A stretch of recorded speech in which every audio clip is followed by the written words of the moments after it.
로마서 6장 오늘 6절부터 12절까지 보겠습니다. 제가 읽도록 하겠습니다. 우리가 이것을 아노니 곧 우리의 옛사람이 그분과 함께 십자가에 못 박힌 것은 죄의 몸을 멸하여 이제부터는 우리가 죄를 섬기지 않게 하려 함이니라. 이는 죽은 자가 죄로부터 해방되었기 때문이라. 만일 이제 우리가 그리스도와 함께 죽었으면 또한 그분과 함께 살 것을 믿노니 그리스도께서 죽은 자들로부터 일으켜지셨으므로 다시는 죽지 아니하시고 사망이 다시는 그분을 지배하지 못한다는 것을 우리가 아노라. 이는 그분께서 죽으신 것은 죄에 대하여 친히 단 한 번 죽으셨으나 그분께서 살아계시는 것은 하나님께 대하여 살아계시기 때문이라. 이와 같이 너희 또한 너희 자신을 죄를 향해서는 참으로 죽어 있으나 하나님을 향해서는 예수 그리스도 우리 주를 통하여 살아있는 것으로 여길지어다. 다 같이요.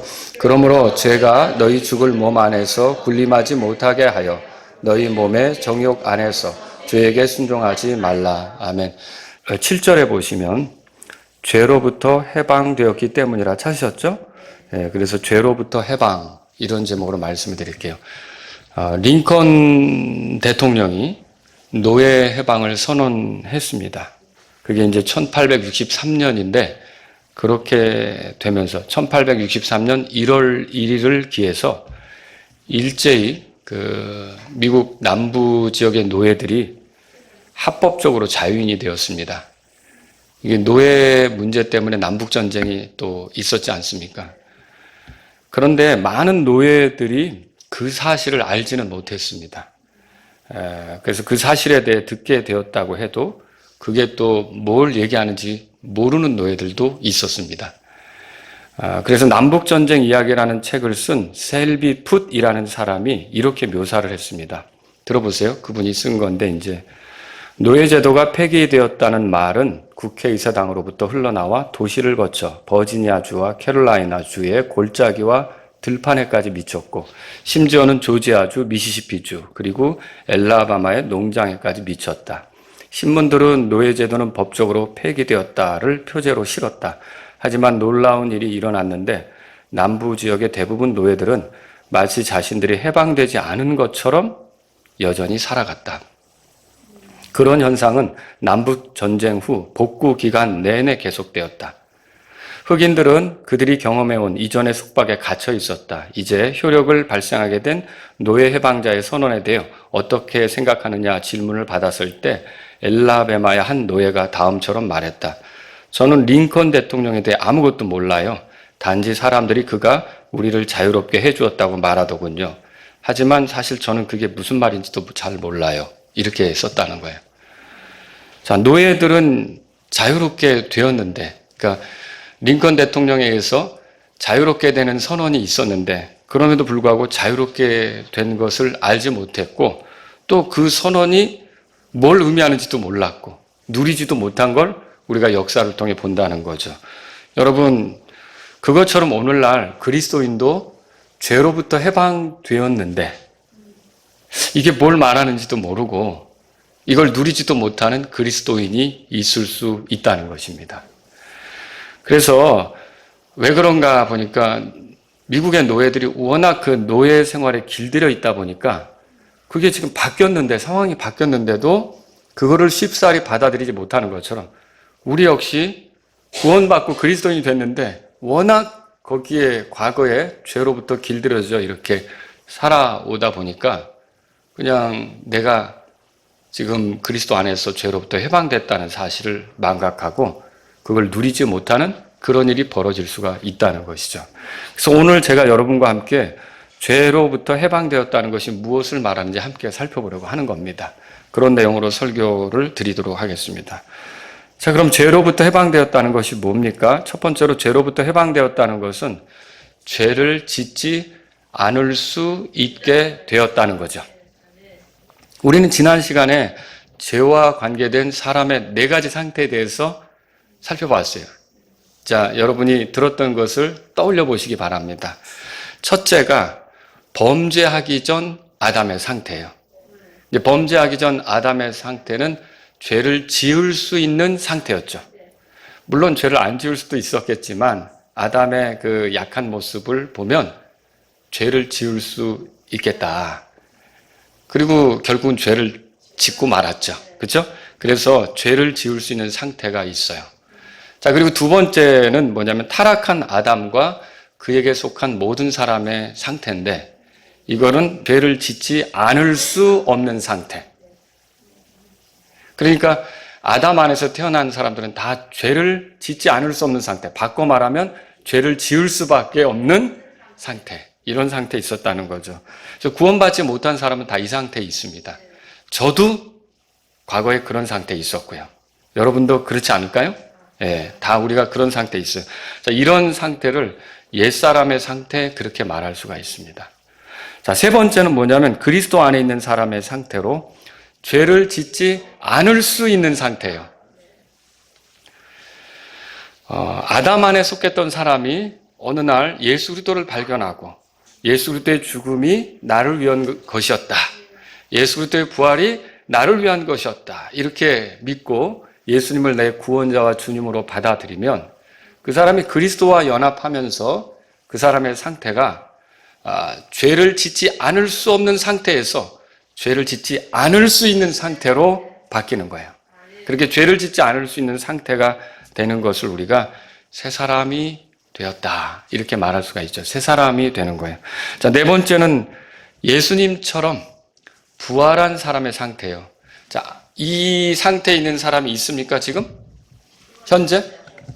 아직까지는 아무도 없죠. 아직까지는 아무도 없어요. 근데 언젠가는 이 상태가 가능하겠죠. 예, 그때 되면 어떤 일이 벌어질까요? 결코 죄를 짓지 않는 상태, 결코 죄를 지을 수 없는 상태가 되겠죠. 자, 이거는 결국은 죄를 짓지 않을 수 있는 상태에 들어간 사람, 이 사람들이 궁극적으로 도달하게 될, 궁극적으로 이르게 될 그런 상태다, 이렇게 정리하시면 되겠습니다. 그래서 이 네 가지 상태를 여러분에게 말씀을 드렸는데, 그렇게 본다면 지금 여러분은 어떤 상태에 있습니까? 죄를 짓지 않을 수 있는 상태. 이 죄를 짓지 않을 수 있는 상태를 다른 말로 바꾸면 죄로부터 해방된 상태다, 그렇게 말할 수 있는 거예요. 아시겠죠? 자, 그러면 제가 지금 옛사람 얘기도 했고 새사람 얘기도 했어요. 에베소서 4장 한번 보시겠습니까? 에베소서 4장 펴보세요. 자, 에베소서 4장 거기 21절부터 24절까지 보려고 하는데요. 제가 21절 읽을게요. 만일 너희가 그분의 말씀을 듣고 그분에게서 가르침을 받았다면 진리가 예수님 안에 있는 것 같이 이전 행실에 관하여 너희가 속임으로 가득한 정욕들에 따라 썩은, 뭐라고 돼 있죠? 옛사람을 벗어버리고, 그렇게 돼 있고요. 23절에 또 너희 생각의 영 안에서 새롭게 되어, 24절 다 같이요. 너희가 하나님을 따라 의와 거룩함 안에서 창조된 새 사람을 입으라고 가르침을 받은 것이니라. 자, 이 본문에 옛사람도 나오고 새 사람도 나오죠. 그죠? 근데 이제 여기 22절에 옛사람이 나오는데, 이 옛사람은 옛사람 자체를 말한다기보다도 옛사람의 특징을 얘기한다고 할 수 있어요. 22절 이렇게 시작되죠. 이전 행실에 관하여는 뭐뭐뭐하고 옛사람을 벗어버리라. 그렇게 돼 있죠? 이전 행실에 관하여. 그럼 뭐냐면 여기서 옛사람은 옛사람 자체를 말한다기보다 옛사람이 내놓을 수 있는 행실, 옛사람이 가질 수 있는 생각, 옛사람이 가질 수 있는 말, 이런 것들이죠. 옛사람이 보일 수 있는 그런 어떤 특징들을 얘기하는 거예요. 그래서 여기서 옛사람을 벗어버리라는 말은 옛사람의 그 특징들을 벗어버려라, 그런 뜻이죠. 그러면 이건 뭘 얘기하는 겁니까? 이 옛사람이 이미 죽은 사람은 굳이 옛사람의 행실을 달고 살 필요가 없다는 거죠. 그런 행실은 옛사람이 죽은 사람에게는 어울리지 않는다는 거죠. 그럼 반대로 24절에 새 사람을 입으라, 그렇게 말하는 건 뭘 말하는 것입니까? 새 사람을 입은 사람답게 살아가라, 그렇게 얘기하는 거예요. 자, 그것에 비하면 오늘 본문으로 돌아가보세요. 로마서 6장에서 말하는 옛사람은 옛사람의 특징이라기보다도 옛사람 자체를 말하는 거예요. 그래서 6장 거기 6절에 다 같이 읽겠습니다. 우리가 이것을 아노니 곧 우리 옛사람이 그분과 함께 십자가에 못 박힌 것은 죄의 몸을 멸하여 이제부터는 우리가 죄를 섬기지 않게 하려 함이니라 그랬어요. 그럼 로마서 6장이 말하는 옛사람은 뭐냐? 아담에게 속한 사람을 얘기합니다. 그럼 반대로 새 사람은 뭘까요? 그리스도에게 속한 사람이죠. 여기 옛사람은 또 본성적인 사람을 얘기하는 겁니다. 본성을 따라, 본성이라고 하니까 고린도전서 2장 14절에 그 성령을 받지 못한 사람은 본성을 따라 살아간다고 돼 있죠. 그럼 반대로 새 사람은 뭘까요? 성령님을 따라 살아가는 거죠. 그래서 로마서 8장 1절에 그리스도 예수님 안에 있는 사람은 성령님을 따라 걷는다 그렇게 말하고 있죠. 그리고 옛사람은 뭘 얘기합니까? 죄의 지배를 받는 사람이에요. 그러니까 죄가 군림하는 사람이죠. 그럼 반대로 새 사람은 뭘까요? 죄의 그 지배를 받는 게 아니라 죄로부터 해방된 사람. 그죠? 그리고 죄가 군림하는 삶이 아니라 은혜가 군림하는 삶을 사는 사람. 이 사람이 새 사람이다 이거죠. 저는 이제 여러분에게 여쭙고 싶어요. 여러분은 옛 사람입니까? 새 사람입니까? 새 사람이죠. 옛 사람은 성경 말씀대로 그분과 함께 십자가에 못 박혔다고 돼 있어요. 그러니까 이미 이게 끝난 거죠. 십자가에 못 박혔던 일은 이미 일어난 일이에요. 이미 끝난 거예요. 여러분은 그리스도 예수님을 믿을 때, 그리스도께서 십자가에 못 박힐 때 그 자리에 없었지만 믿음 안에서 나도 그분과 함께 죽었다라고 하는 것을 보게 되는 거죠. 그러니까 옛 사람은 이미 이제 죽은 거예요. 반대로 새 사람은 지금 이제 우리가 살아가는 사람이 된 거죠. 이전에 내가 아닌 새로운 사람으로 사는 거예요. 그럼 이 새 사람은 어떤 사람이냐? 죄를 짓지 않을 수 있는 사람. 그리고 죄로부터 해방된 사람. 이 사람이죠. 그리고 이 사람이 궁극적으로 가는 방향은 어디냐? 결코 죄를 지을 수 없는 상태로 가고 있는 거예요. 그러니까 예수님이 부활한 것처럼 우리도 부활하게 될 때는 결코 죄를 지을 수 없는 상태에 이르게 된다는 거죠. 그거 굉장히 귀하지 않습니까? 여러분과 제가 결코 죄를 지을 수 없는 그런 사람이 된다는 게 흥분되지 않습니까? 그게 우리 앞에 기다리고 있는 그런 상태라는 거죠. 우리가 그런 상태로 나아가고 있는 거죠. 우리 옛사람이 그분과 함께 십자가에 못 박혔다는 말은 뭐예요? 예수 그리스도의 죽음 안에서 그분을 믿는 우리의 옛 자아가 죽었다는 말입니다. 다시 말해 내가 주인이었고 내가 원하는 대로 살고 나를 세우려고 살았던 그 자아는 이제는 끝났다라고 하는 거예요. 내 중심으로 살았던 그런 자아는 이제 십자가에 못 박혔다 그겁니다. 그래서 아담에 속했던 자아, 죄의 노예였던 자아, 죄의 지배를 받았던 자아가 죽었다는 말이죠. 그게 그리스도인이에요. 그래서 그리스도인은 더 이상 내가 주인이 아니에요. 나를 세우려고 하지 않아요. 누구를 세우려고 해요, 그러면? 예수 그리스도를 세우려고 하죠. 나를 영화롭게 하려고 하지도 않아요. 그러니까 나 자랑을 하지 않는다는 거죠. 누구 자랑을 해요? 예수님 자랑을 하죠.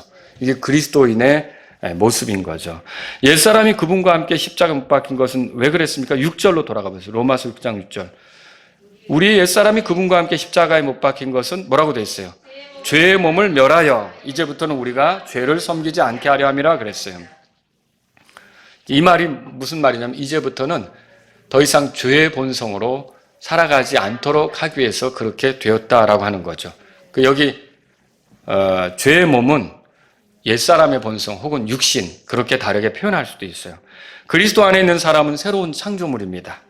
더 이상 옛날의 그 사람이 아니란 말이죠. 자, 죄의 몸을 이제는 다룰 수 있는 그런 좋은 위치.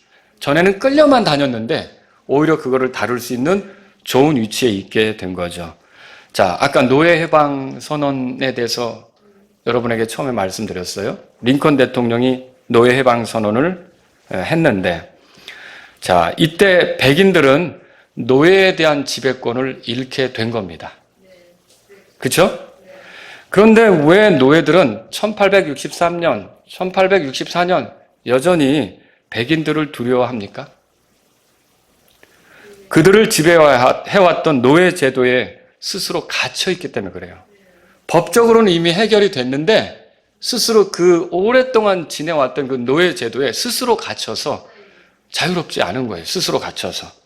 마찬가지로 어떤 그리스도인은 이미 죄로부터 해방이 되었는데 이게 죄에 익숙하게 살아왔던 거기에 갇혀서 이 자유를 만끽하지 못하는, 자유를 누리지 못하는, 그래서 계속 죄의 영향을 받으며 그 죄의 몸 안에서 죄를 짓는 그런 일이 벌어질 수 있다는 거죠. 죄는 오랜 시간 동안 우리 몸 안에서 활동해 왔습니다. 죄로부터 해방되었음에도 불구하고 이렇게 육신이 남아 있어서 그리스도인들을 괴롭게 하는 거죠. 그래서 죄에 넘어진 그리스도인들은, 그런 그리스도인들이 생길까요? 안 생길까요? 생기죠. 자신의 정체성마저 흔들리는 위기에 빠지는 거예요. 내가 그리스도인 맞아? 뭐 이런, 내가 구원받은 것 맞아? 뭐 때로는 이런 얘기들을 할 수도 있는 거죠. 그런데 마치 노예가 노예 해방 선언에도 불구하고 노예 생활을 하면서 링컨 대통령이 우리를 해방한 게 맞아? 노예 제도가 없어진 게 맞아? 이렇게 말하는 것처럼 그런 식으로 내가 계속 죄를 지으면서 그런 식으로 내 자신에 대해 회의를 품고 이렇게 할 수도 있다는 거죠. 근데 여러분과 제가 기억해야 될 것은 6절에서 우리가 그분과 함께 십자가 못 박혔다 그렇게 말했고요. 그죠? 네, 그 다음에 4절에서는 우리가 죽음 안으로 침례를 받아 그분과 함께 묻혔다 그렇게 얘기되어 있죠. 그리고 8절에 보세요. 8절 읽겠습니다. 만일 이제 우리가 그리스도와 함께 죽었으면 또한 그분과 함께 살 것을 믿노니. 예, 그리스도와 함께, 그분과 함께 이렇게 돼 있어요. 그러면 뭐냐면 이제 그리스도 안에 있는 사람들, 세 사람은 그리스도 안에 있는 거예요. 그리스도와 연합한 거예요. 그리스도와 새롭게 살아가게 된 사람들이다라고 하는 거죠.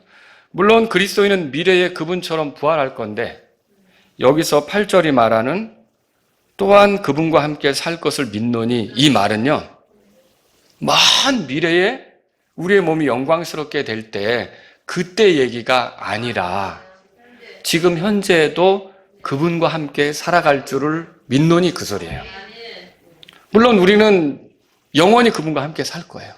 근데 구원받은 우리는 우리 옛사람이 죽었고 내가 그리스도 안에 있음으로 해서 지금도 그리스도와 함께 살아가는 사람이 된 거죠. 여러분 그래서 잊지 말아야 돼요. 내가 그리스도인이라면 그리스도를 떠나서는 살 수 없다. 그리스도와 늘 함께하는 사람이다. 그리스도와 함께 살아가는 사람이다. 그리고 그리스도 안에 있으면 그리스도가 가져다 준 복음에 의해서 저와 여러분들은 자유로운 거죠. 이걸 우리가 정리할 필요가 있어요. 마치 노예 해방 선언을 기쁘게 존중한다면 노예가 주인의 집을 떠나 살 수 있는 것처럼, 그래서 주인은 더 이상 노예를 괴롭힐 수 없는 것처럼, 노예들은 노예 해방법 안에서 노예로서의 삶이 끝난 거 아닙니까? 법적으로 끝난 거죠. 그럼 내가 괜히 그 백인 주인을 섬기면서 거기 살 필요가 없잖아요. 그렇죠? 그것처럼 죄인들이 그리스도와의 연합함으로써 죄로부터 해방되었다면 죄의 종로로서 할 필요가 있어요? 없어요? 더는 그럴 필요가 없는 거라는 거죠. 죄를 짓지 않을 수 있는 상태에 있다. 그래서 이게 죄로부터 해방이란 말은 죄를 짓지 않을 수 있는 상태에 있다. 죄를 더 섬기지 않을 수 있는 그런 상태에 있게 된 거다라고 정리하셔야 돼요. 아시겠죠? 자, 두 번째로 죄로부터 해방되었다는 것은 죄가 지배할 수 없다는 말입니다. 그래서 7절에 죽은 자는 죄로부터 해방되었다 그렇게 말하고 있어요. 다 같이 읽겠습니다. 7절. 이는 죽은 자가 죄로부터 해방되었기 때문이라. 죽은 자가 죄로부터 해방되었다는 말은 이거는 이제 보편적인 사실을 얘기하는 거예요. 하나의 원리를 설명하는 겁니다. 실제로 죽은 사람은 죄가 지배하는 영역 밖에 있어요. 그죠? 죽은 사람에게는 율법도 의미가 없어요. 율법은 죽은 사람에게 어떤 죄도 만들어낼 수 없어요. 근데 살아있는 사람은 율법 앞에 서면 죄가 이렇게 드러나죠. 그래서 죽은 사람을 놓고는 율법이 죄를 만들어낼 수가 없는 거죠. 죽은 사람은 율법의 영역으로부터 자유롭습니다. 그리고 죽은 사람에게는 어떤 판결을 내릴 수 있습니까? 그것도 할 수가 없어요. 오늘날 세상 법정에서도요, 범죄자가 죽으면 소송 종결로 형사소송을 끝내버립니다. 더 진행하지 않는단 말이죠. 이미 죽은 사람인데 범죄자였다고 그를 그냥 유죄로 만들려고 막 이렇게 재판정에서 하지 않는다는 거예요. 죽은 사람은 사법권의 영역 밖에 있는 거죠. 자, 죽은 사람은 자기의 체계를 바꾼 것과 같아요. 그리고 죄에 대한 책임을 묻지 않는 거죠. 자, 그는 죄가 더 이상 힘쓰지 못하는 체계 속에 있는 거예요. 사람이 죽으면 죄는 더 이상 그 사람을 이렇게 어찌할 수 없게 되는, 그러니까 다른 체계 속에 있는 거죠. 그걸 우리가 생각해 볼 수 있는 거예요. 이제 이런 생각으로 우리 옛사람이 그리스도와 함께 십자가 못 박혔다는 말씀을 생각해 보십시오. 우리는 그리스도와 함께 죽었죠? 그죠? 이것은 죄의 몸을 멸하여 죄를 섬기지 않도록 하기 위해서 이런 일이 일어난 겁니다. 자, 여기서 멸하다라는 말을 보세요. 6절에 보면 죄의 몸을 멸하여, 이 멸하다라고 번역된 단어가 7장 2절에 나와 있어요. 7장 2절 한번 우리 같이 볼까요? 7장 2절 읽겠습니다. 이는 남편이 있는 여자는 자기 남편이 살아있는 동안에 법에 의해 그에게 매여 있으나 만일 그 남편이 죽으면 그녀는 자기 남편의 법에서 벗어나기 때문이라. 여기서 벗어난다라는 말 있죠? 그게 멸하다라는 것과 원래는 같은 단어예요. 근데 킹제임스 역자들에 의해서 여기 로마서 6장 6절에서는 멸하다, 그리고 로마서 7장 2절에서는 벗어나다 이렇게 말하고 있는 거죠. 어떤 여자가 남편이 죽었어요. 자, 남편이 죽었으면 남편의 법으로부터는 자유롭겠죠? 남편을 이렇게, 남편에 대해 어떤 의무를 해야 할 그런 남편에게 뭘 해줘야 될 그런 의무가 어떻게 남아 있는 겁니까? 만약에 그 여자가 새로운 남자를 만났다, 결혼한다, 이제 재혼하는 거죠? 비난받습니까? 절대 비난받을 수 없죠. 왜 그래요? 남편이 죽었기 때문에 벗어난 거죠. 거기서부터 자유로운 거예요. 여러분, 여기서 멸한다는 건 바로 그런 거예요. 죄가 우리에게 더 어떻게 매일 수 없도록 그렇게 우리를 자유롭게 만들어주는 거, 벗어나게 하는 거, 그걸 여기서는 죄의 몸을 멸한다 이렇게 표현한 거라는 거죠.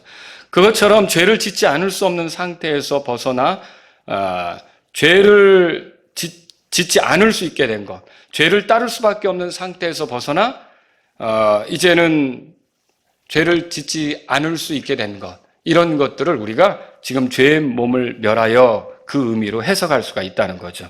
죽은 자가 죄로부터 해방되듯이 옛사람은 그리스도와 함께 죽으면 죄의 지배로부터 자유롭습니다. 그렇죠? 누구든 그리스도와 연합된 순간 그는 그분의 죽음 안에서 죄에 대해 죽었기 때문에 죄의 지배로부터 벗어나는 거죠. 자, 마치 노예 해방 선언을 기쁘게 받아들인 흑인은 결코 노예로 지낼 필요가 없는 것과 같습니다. 그러니까 어떻게 보면 그 노예가 여전히 살아있지만 그 주인에게는 노예가 죽은 거나 마찬가지예요. 노예가 하나 없어진 거죠. 이해하시겠죠? 그래서 더는 노예 생활을 할 필요가 없는 거죠. 결국 우리는요, 로마서 6장 2절에 보세요. 다 같이 6장 2절 읽습니다. 결코 그럴 수 없느니라. 죄에 대하여 죽은 우리가 어찌 더 이상 그 안에 살겠느냐. 다시 이리로 돌아오는 거예요. 그러니까 우리의 옛사람이 그리스도와 함께 죽었다면, 십자가에 못 박혀 죽었다면 우리는 죄로부터, 이제 죄의 지배로부터 자유로운 것이고 더 죄를 섬길 필요도 없는 것이고, 그렇다면 어떻게 우리가 더 죄를 지으면서 그 안에서 살아갈 수 있겠느냐. 결코 그럴 수 없다라고 성경이 말하는 거죠. 죄에 대하여 죽었다는 말은 죄의 지배에 대하여 죽었다는 말입니다. 그리스도인은 이제 그리스도 안에 거하는 사람입니다. 그리스도 안으로 침례받은 사람입니다. 그리스도의 죽음이 그의 죽음이 되고 그리스도의 부활이 그의 부활이 된 사람이죠. 그리스도와 함께 십자가 못 박혀서 옛사람이 죽은 사람입니다. 죄의 지배를 받았던 옛사람이 죽은 사람이죠.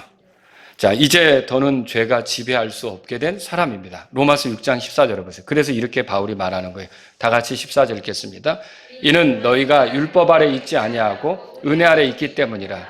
이는 죄가 너희를 지배하지 못할 것이기 때문이라. 그래서 여기서 중요한 게 뭐냐면 우리가 예수님을 믿을 때 예수님이 우리 죄 때문에 죽었잖아요. 그래서 우리의 죄책으로부터 우리를 벗어나게 하니까 우리가 죄사함을 받는 거죠. 그러니까 죄의 대한 처벌을 우리가 받아요, 안 받아요? 죄의 용서 때문에 죄에 대한 처벌을 받지 않는 거죠. 근데 거기서 끝나는 게 아니라 우리가 이 예수님 안에서 예수님을 믿을 때 그리스도와 함께 십자가에 못 박히는 그런 것을 통해서 우리가 어떻게 되냐면 죄로부터도 지배받지 않는 그런 상태로 온 거라는 거죠. 여러분이 미국의 그 흑인들은 링컨 대통령이 우리에게 자유를 주었다. 이제 나중에는 깨닫게 되겠죠. 그리고 그 자유를 누리니까 지금 보니까 뭐 뉴욕 시장도 흑인이고 얼마 전에 대통령도 흑인 됐고 흑인들이 막 이것저것 미국에서 많은 걸 하더라고요, 지금은요. 그렇지 않습니까? 그런 것처럼 이렇게 그래서 링컨 대통령이 우리에게 자유를 주었다라고 지금은 마음껏 그런 걸 누리는 것처럼 저와 여러분들은 예수님께서 우리에게 자유를 주셨다. 우리로 하여금 죄로부터 해방되게 했다. 이것을 여러분이 자유롭게 누릴 필요가 있다는 것이죠.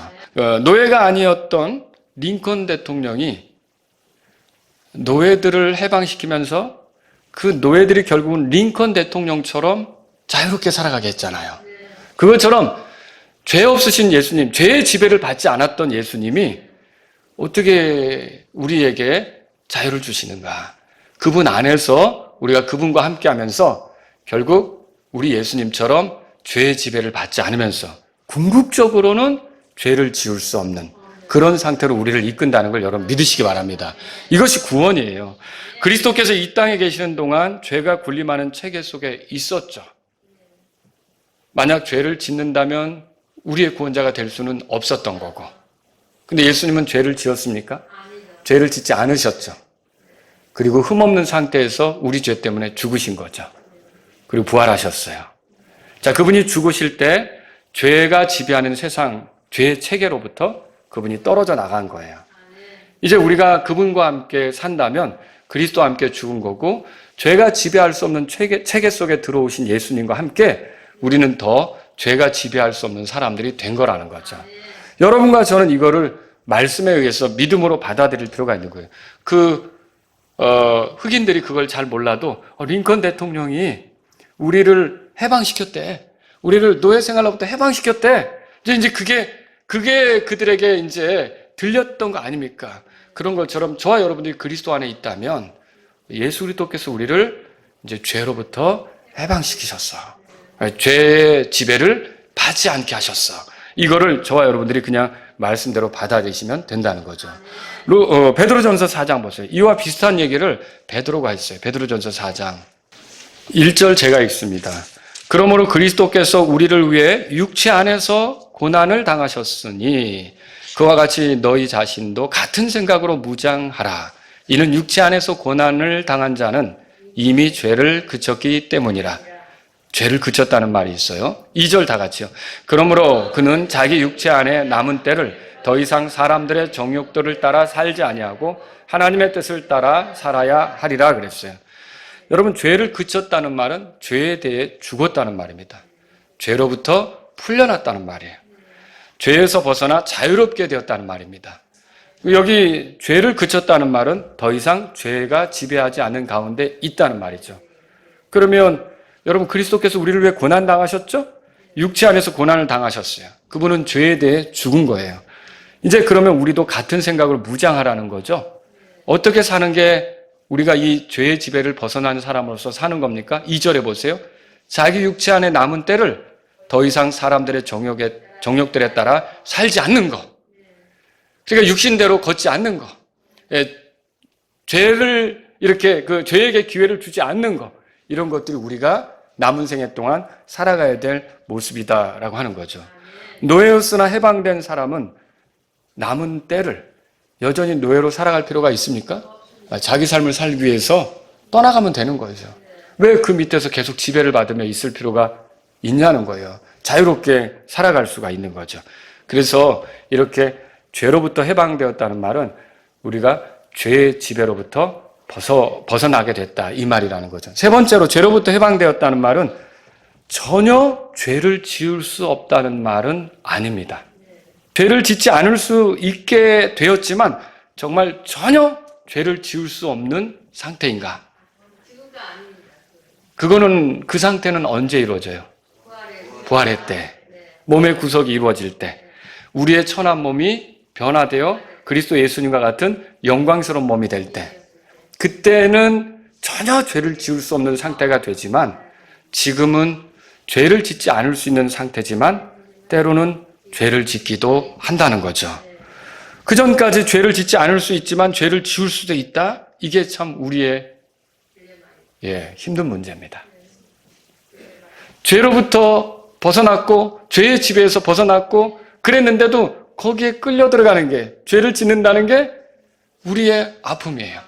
이런 삶을 계속 사는 그런 경우를 보면 막 여기서 분이 나고 억울하고 괴롭고 주님 앞에 통곡도 하게 되고 그런 일이 벌어지게 되는 거죠. 죄를 지어도 된다는 말은 아닙니다. 근데 죄를 짓게 되더라도 여러분과 제가 한 가지 분명하게 잊지 말아야 될 것은 우리의 구원이 흔들리는 것은 아니라는 거죠.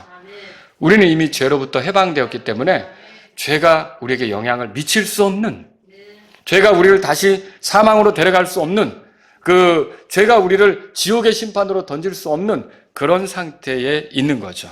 그래서 우리는 지금도 죄를 짓기 때문에, 때로는 죄에 넘어지기 때문에 내가 그리스도를 어떻게 이렇게 살 수 있지? 라고 생각하면서 속상해할 수도 있는데, 근본적으로 우리는 죄의 지배에서 벗어났기 때문에 여러분과 저는 죄가 우리를 사망으로 몰고 가는 일에 여러분이 거기에 이렇게 당하는 자들이 아니라는 거죠. 여러분과 저는 죄의 지배가 끝난 겁니다. 예수 그리스도께서 죄가 지배할 수 없는 곳에 있는 것처럼 저와 여러분도 죄가 지배할 수 없는 그 가운데 있다는 걸 믿으시기 바랍니다. 노예 해방 선언, 이것이 1863년에 있었으니까 약 한 150년이 지난 거죠. 근데 1863년, 1864년, 1865년 이런 때는요, 자기가 해방되었는데도 이게 어색한 거예요. 노예들이 해방됐는데도 어색한 거예요. 그래서 뭐 이렇게 좀 자유롭게 살다가도 저쪽에서 옛날 주인이 와가지고 이보게 이것 좀 해줘. 그러면 가서 그냥 또 거들어주는 일이 생기는 거야. 근데 지금 150년이 지난 지금은 어떻습니까? 그럴 수 없죠. 흑인 대통령이 나왔잖아요. 흑인 시장도 나오고요. 남편은 흑인인데 여자는 백인인 경우도 있고요. 얼마든지 지금은 그런 옛날과는 다른 상태에 있다라고 하는 거죠. 그렇죠? 여러분 마찬가지예요. 우리도 처음에 예수님을 믿고 죄로부터 자유를 얻었어요. 그러니까 죄로부터 해방된 거죠. 근데 우리도 모르게 그 옛날에 그렇게 죄의 습성 아래 육신적으로 살아가던 게 있으니까, 죄의 몸 안에서 살던 게 있으니까 또 죄가 이렇게 손짓하면 우리도 모르게 그렇게 기회를 죄에게 줄 수도 있다는 거죠. 그런데 어떨까요? 궁극적으로는 우리가 어떻게 될까요? 150년 지난 이 미국 사회처럼 우리도 결과적으로 궁극적으로는 죄가 어떻게 할 수 없는, 저와 여러분이 그런 상태에 이른다는 걸 믿으시기 바랍니다. 이게 우리가 나아가야 할 방향이에요. 죄를 짓지 않으려면 그러면 어떻게 해야 됩니까? 우리가 어떤 상태에 있는지 알아야 합니다. 이게 정말 중요해요. 우리는 그리스도 안으로 침례받았습니다. 그리스도와 함께 죽었습니다. 그 그리스도께서 죽은 자들로부터 일으켜 주셨습니다. 사망이 예수님을 지배합니까? 못하죠. 여러분 9절 읽어보겠습니다. 9절 로마서 6장 9절입니다. 9절 읽습니다. 그리스도께서 죽은 자들로부터 일으켜 주셨으므로 다시는 죽지 아니하고 사망이 다시는 그분을 지배하지 못한다는 것을 우리가 아노라. 사망이 그분을 지배할 수 없다면 우리도 지배할 수 없습니다. 그러니까 죄가 궁극적으로 사람을 몰고 가는 곳은 사망인데 우리가 사망에 빠지지 않게 된 거예요. 그러면 죄는 힘이 없는 거죠. 있으나 마나한 그런, 우리에게는 어떤 영향도 미칠 수 없는, 궁극적으로는 우리를 위해 지배할 수 없는 그런 존재가 돼버린 거죠. 그리고 여러분 여기 10절에 한번 읽어보겠습니다. 10절. 이는 그분께서 죽으신 것은 죄에 대하여 친히 단 한 번 죽으셨으나 그분께서 살아계시는 것은 하나님께 대하여 살아계시기 때문이라.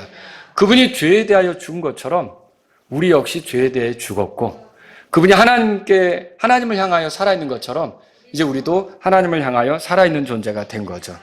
이제 우리는 그리스도 안에 있습니다. 이 새로운 위치에 있다는 것을 여러분은 믿음으로 늘 그 확신을 가지고 나가는 게 필요해요. 나는 어떤 위치냐? 나는 죄의 지배로부터 벗어났다. 로마서 6장 1절 12절 같이 읽겠습니다. 이와 같이 너희 또한 너희 자신을 죄를 향해서는 참으로 죽어 있으나 하나님을 향해서는 예수 그리스도 우리 주를 통하여 살아있는 것으로 여길지어다. 그러므로 죄가 너희 죽을 몸 안에서 군림하지 못하게 하여 너희는 몸의 정욕 안에서 죄에게 순종하지 말라. 이젠 죄에게 순종할 필요가 있어요, 없어요? 그러니까 죄의 유혹이 오겠죠. 나를 흔들려고 하겠죠. 옛날 같은 줄 알고 나를 건들려고 하겠죠. 그럴 때마다 나는 그리스도 안에 있고 그리스도와 함께 죽었기 때문에 죄의 지배로부터 벗어났다. 여러분이 이런 것을 확신 있게 믿음으로 밀고 나가시라는 거죠. 그래서 말씀을 정리해 봅니다. 링컨이 노예 해방 선언으로 노예들에게 자유를 가져온 것처럼 예수 그리스도는 그분의 죽으심과 묻힘, 부활, 이 복음을 통해 저와 여러분들에게 자유를 가져다 준 거예요. 해방을 가져다 준 거죠. 노예들은 이제 더 이상 노예 생활을 할 필요가 있습니까? 미국의 노예들이? 없죠. 그럴 필요가 없어요. 그러면 이제 그리스도와 연합한 우리들이 죄의 노예 생활을 할 필요가 있습니까? 없죠. 저와 여러분들은 자유로운 거예요. 자, 이제 잘 들어보세요. 어떤 노예가 노예가 해방된 거예요. 미국이 이제 노예 해방 선언이 있어가지고 해방되어서 주인 집을 떠났어요. 그리고 주인 집을 떠나서 이제 좋은 흑인 여자를 만나서 사랑하게 됐고 가정을 이루게 됐어요. 그 가정을 이루게 돼서 이제 살아가는데 어느 날 아내가 아팠어요. 그래서 아내가 아파서 시장에 이제 약을 구하러 이제 시장을 간 거죠. 근데 거기서 옛 주인을 만났어요. 근데 움찔하는 거예요. 왜냐하면 내가 그 사람이 옛날에 시키는 대로 했었으니까. 그럴 수 있겠죠. 그잖아요. 옛날 주인을 만났는데 그런데 그 주인이 여러 인부들을 시켜가면서 고용을 했는지 뭔가를 나르고 있는 거예요. 그러더니 갑자기 이리 와봐. 나를 아는 척하는 거예요. 이것 좀 날라봐봐. 이렇게 했어요. 근데 옛날에 그 습성이 있으니까 나도 모르게 가서 하는데 그 순간 이 사람이 몇 가지를 인식하게 된 거예요. 자기가 거기에 온 목적. 그 옛날의 주인을 위해서 섬기려고 거기 온 게 아니잖아요. 거기 왜 왔어요? 아내의 약을 구하기 위해서 온 거 아닙니까? 그걸 인식하게 된 거예요.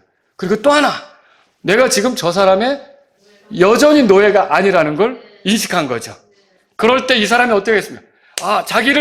그 자기에 대한 인식을 하는 순간 그 주인 앞에 가서 옛날 주인이죠. 그 주인이 이것 좀 날라줘. 이렇게 일을 시킬 때 뭐라고 그럴까요? 참 내가 바빠서 가봐야겠어요. 내 아내가 아파서 약 사러 왔는데 내가 여기 있을 수가 없어요. 저 가겠습니다 하고 뛰어갈 수 있다는 거죠. 제가 지금 죄로부터 해방되었다는 것이 바로 그런 거라는 걸 여러분에게 말씀드리는 거예요. 여러분과 저는요, 이 세상을 살아가는 동안 이제 그리스도 안에 있는 겁니다. 새 사람입니다. 죄를 지을 수 없는 사람입니다. 물론 죄를 지을 수도 있겠죠, 때로는. 근데 그건 왜 그래요? 내 위치를 망각하고 내가 여전히 노예인 것처럼 죄에게 맞출 때, 육신적으로 갈 때, 죄의 몸이 원하는 대로 할 때, 그때는 저와 여러분들이 이게 뭐지? 라고 하는 당황스러운 일이 벌어질 수 있다는 거죠.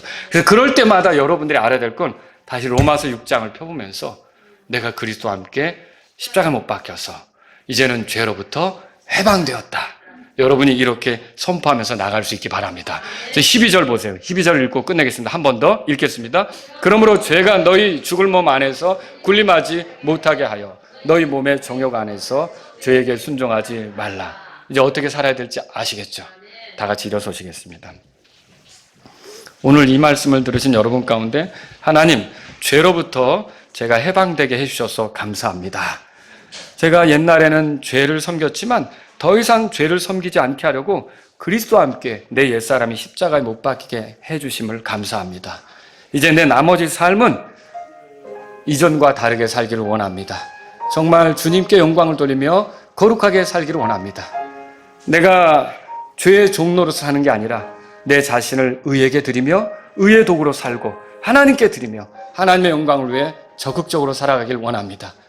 죄의 유혹이 올 때마다 제가 이 예수님이 그리스도 안에서 예수님이 나에게 해주신 일을 선포하며 내가 죄로부터 해방되었다는 믿음으로 나아가길 원합니다. 이런 분이 있다면 이 시간 주님 앞에 나아가십시오.